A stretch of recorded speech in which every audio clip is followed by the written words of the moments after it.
makin mapan agamanya, maka makin mapan urusan akhirat jatuhnya. Mapan juga urusan dunianya secara otomatis. Ya. Karena orang yang mengejar akhirat, dunianya akan ikut. Orang yang mengejar dunia, akhiratnya akan luput. Tidak mungkin bisa bersatu itu. Maka dunia akan ikut pada saat akhirat kita dahulukan. Nah, banyak orang subhanallah menolak karena propaganda saja. Media sosial atau cerita teman-temannya. Atau mungkin ada orang yang poligami tapi gagal. Itu bukan tolak ukur. Anda keliru teman-teman sekalian kalau menjadikan orang yang gagal sebagai tolak ukur. Itu ngawur itu. Anda mau tanding nih, lomba lari. Anda punya potensi bisa lomba lari. Tapi Anda lihat, oh teman saya yang itu gagal. Anda mau tanding bela diri. Oh teman saya yang itu gagal. Belum tentu Anda gagal juga. Oh mau masuk melamar kerja di tempat ini. Atau mau ikut tes di satu kampus atau di sekolah. Kayaknya ada tetangga saya nggak lulus. Itu dia. Belum tentu Anda. Pepatah bahasa Arab mengatakan, jarib ta'rif, coba kau akan tahu. Bagaimana kita bisa mengambil sebuah keputusan sampai kita mencobanya? Tidak mungkin, kecuali itu salah dalam agama. Kalau haram nggak boleh kita coba. Nggak ada coba-coba dalam hal yang haram. Atau syubhat. Yang pasti benar silakan Anda coba. Selebihnya tawakal kepada Allah subhanahu wa ta'ala. Ini penting. Nah kalau juga Anda sebagai wanita, Anda punya potensi untuk dilamar dengan orang yang poligami lalu orang tua menolak, maka Anda di situ ya, juga bersabar. Tetap istikharah, minta petunjuk kepada Allah SWT. Kalau ini baik, mudahkan ya Allah. Gitu kan? Itu juga penting. Dan dalam poligami juga teman-teman agar sehat gitu kan. Anda juga harus memahami kalau laki-laki ini nantinya bukan ya, orang yang hanya berkumpul dengan Anda sesaat dan tidak memperhatikan kebutuhan-kebutuhan Anda. Apakah itu nafkah, apakah itu biologis, ya, apakah itu pembagian malam misalnya. Enggak, Anda punya hak di situ. Jadi poligami yang kita bahasakan poligami sehat. Ya. Sehat. Walaupun misalnya pembagian malam Anda lebih sedikit. Tapi Anda punya hak. Pada saat suami Anda nginap, istri yang lain tahu kalau Anda sedang nginap di situ. Kebutuhan Anda terpenuhi. Bahkan sampai ada kebutuhan keluarga pun dibantu misalnya.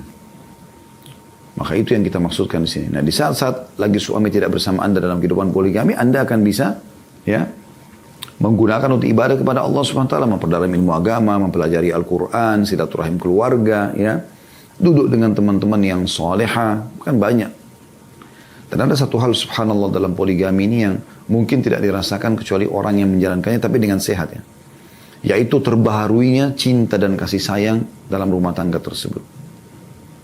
Fitrah laki-laki itu, dia akan jenuh dengan satu orang wanita, fitrah umumnya ya.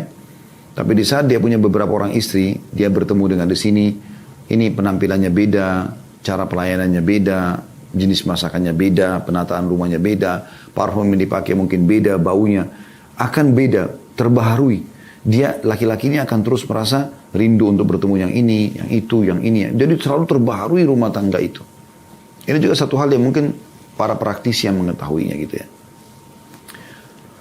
Kemudian kata penulis, tidak lupa pula kita menjelaskan tentang pengalaman yang dialami oleh sebagian wanita yang gagal dalam poligami.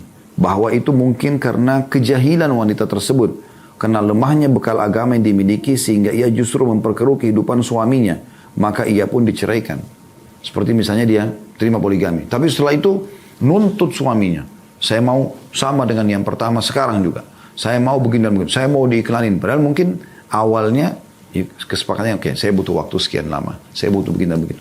Anda sudah sepakat, maka tidak boleh Anda melanggar itu. Atau uniknya kadang-kadang dia mau dipoligami. Tapi dia sendiri juga tidak paham agama.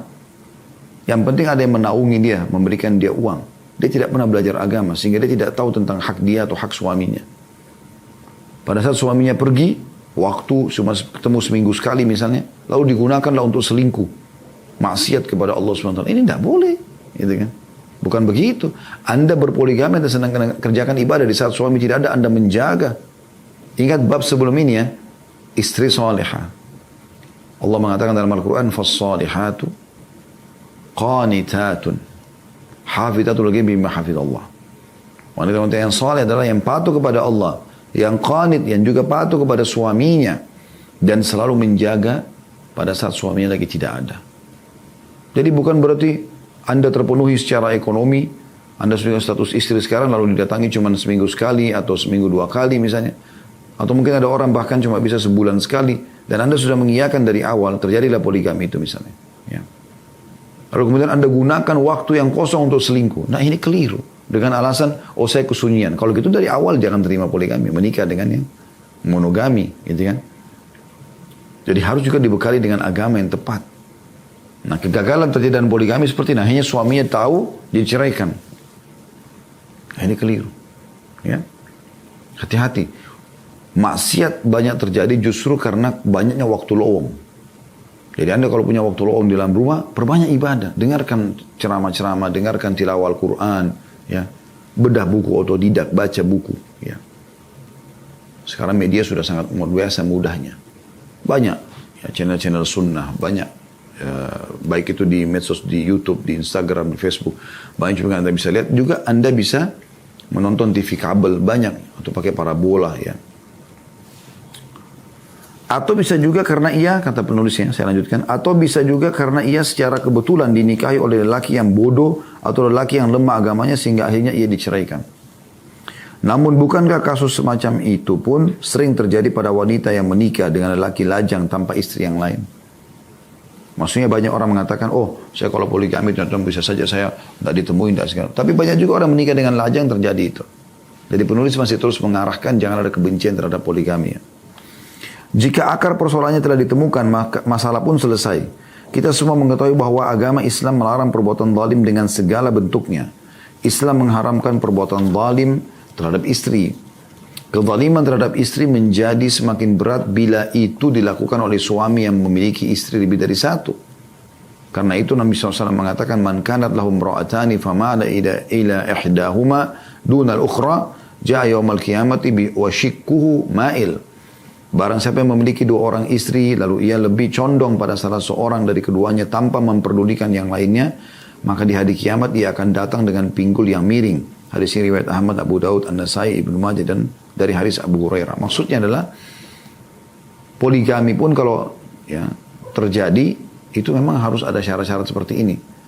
Yang dimaksud adalah cenderung di sini, condong itu artinya membengkalikan sama sekali istri. Misalnya dia nikah istri kedua, maka dia sama istri kedua terus istri pertama dilupakan. Atau dia nikah istri kedua, istri kedua dilupakan terus cuma awal-awal ketemu setelah itu tidak pernah ketemu lagi sama sekali. Nah bukan begitu. Itu dilarang ya. Ini akan terjadi seperti ini. Tapi kalau dimaksud sini condong adalah rasa suka, itu biasa terjadi. Makanya Nabi SAW setelah membagi malam pada istrinya, membagi nafkah, beliau mengatakan, Ya Allah inilah pembagian, ini upayaku. Maka semoga engkau tidak menghukumku dari hal-hal yang aku keliru. Jadi Nabi SAW melakukan semampunya gitu. Kata beliau, jadi kasus suami yang menzalimi istri-istrinya atau menjauhi istri-istrinya lamanya, istri-istri lamanya, jelas merupakan hal yang tidak dibenarkan oleh syariat. Mereka berdosa dengan perbuatan tersebut. Karenanya dianjurkan kepada seorang suami untuk melakukan poligami ketika ia masih muda. Dan itu demi kemaslahatan istri pertamanya. Sehingga ia akan memandang istri pertamanya seperti yang memandang istri barunya. Terlihat masih muda dan ceria. Dengan segera melakukan poligami, kesulitan itu akan diatasi. Nabi SAW sebagai orang yang paling bersih telah menjelaskan cara bergaul dengan istri-istri beliau. Beliau bersabda dalam hadis, ya, Allahumma hadha qasmi fima amliku fala talumni fima tamliku wala amlik. Ya Allah, inilah bagianku yang aku kuasai. Dan Nabi SAW berusaha memberikan yang terbaik. Maka janganlah engkau ya Allah mengecamku dalam sesuatu yang engkau kuasai dan aku tidak kuasai. Hadis ini diriwayatkan oleh 5 hadis sunan ya. Sudah dimaklumi bahwa yang Nabi kuasai SAW adalah persoalan sandang, pangan atau papan. Atau hal-hal lain yang sejenis di mana seseorang bisa mengukurnya.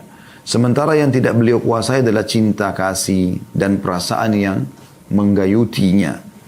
Kecenderungan. Kenapa sih kalau istri yang lebih cenderung, maka itu tentu lebih ya didahulukan. Ya, biasanya maksudnya lebih nyaman dia bersama. Ada juga begitu. Ya. Beliau tentu saja menurut syariat tidak bisa dicela dalam hal itu. Selama beliau SAW tidak mengungkapkan itu langsung ke hadapan para istri-istri beliau. Yang dimaksud di sini adalah kecenderungan hati yang tidak dapat dikuasai oleh manusia, namun hanya dikuasai oleh Allah semata. Seorang muslim hendaknya berusaha keras untuk berbuat adil dengan tekad yang bulat, Allah akan menjadi saksi atas perbuatan dan niatnya